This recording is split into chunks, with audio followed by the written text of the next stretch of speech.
Hey, it's Kent here from Apprentice Recruit, and if you're a business out there that wants to know a bit more about the $1.2 billion package that the government have announced in the latest budget, keep watching this video for more details.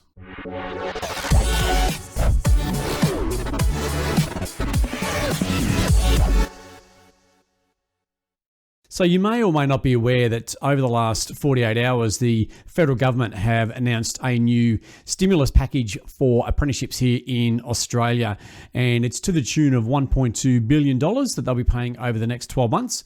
And it's towards 100,000 placements here in Australia for companies to put on apprentices or even convert some of their existing staff members and move them over to apprenticeships.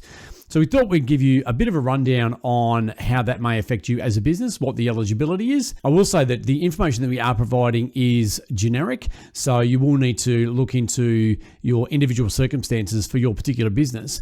But what we believe with this particular package is it's quite broad. So there's not a lot of criteria around who can and who can't benefit from the 50% wage subsidy that they've put on the table.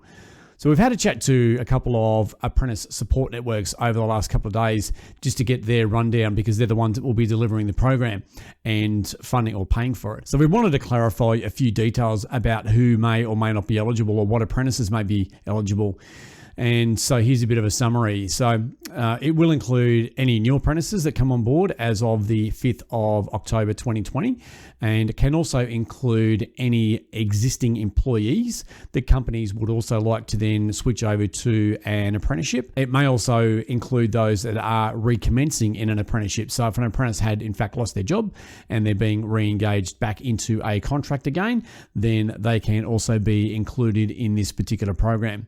Now, the way they're paying it out is it's in arrears, and it's in 3 monthly arrears. It commences as of the 5th of October, so we'll run through essentially until the end of December, and then their payments will be made in January, and they will pay up to $7,000 per quarter per apprentice. So that's great news, especially for a lot of small businesses out there, which are a lot of our clients fall into that particular category, where they can really, I suppose, help their bottom line, and especially for those ones that have been doing it tough since COVID has come through. But it also means that big business out there and group training companies, etc., can also tap into the program, because it's all about stimulating those numbers from the government's point of view to attract more people into the apprenticeship system. So there's not too many scenarios that we can think of where a company would be putting on an apprentice and not be eligible for the funding. The only thing that we can really think of is if anybody had their apprentice signed in prior to the 5th of October and after the 1st of July, then looks like unfortunately there's no additional funding that can go towards those companies.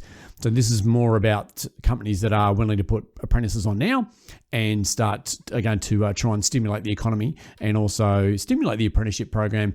And hopefully companies will look at this and use it in the right way, where they already had a position that was potentially available there for an apprentice anyway. And this is just a added incentive, I suppose, for them to go down that track and put an apprentice on. This program runs for 12 months. So there's 4 quarters that you can claim across. So it runs out in the end of September in 2021. So hopefully this may at least have clarified a few questions that you might have about the particular program. If it hasn't, then please feel free to get in touch with us and we can certainly field any questions that you might have. And I'd suggest that if you're a company out there that are considering going down this track and putting an apprentice on, or even wanting to switch one of your current workers over into an apprenticeship, then you'd need to get on it pretty quick, because the 100,000 that the placements that they have nationally, they will go quite quickly. So don't forget again to also subscribe to our YouTube channel, and that way you can get future updates about what's going on in industry and any programs and obviously funding that are floating around, and click the notification button so that way you'll get notified as soon as our videos go up online. So it's Kent once again from Apprentice Recruit. Thanks.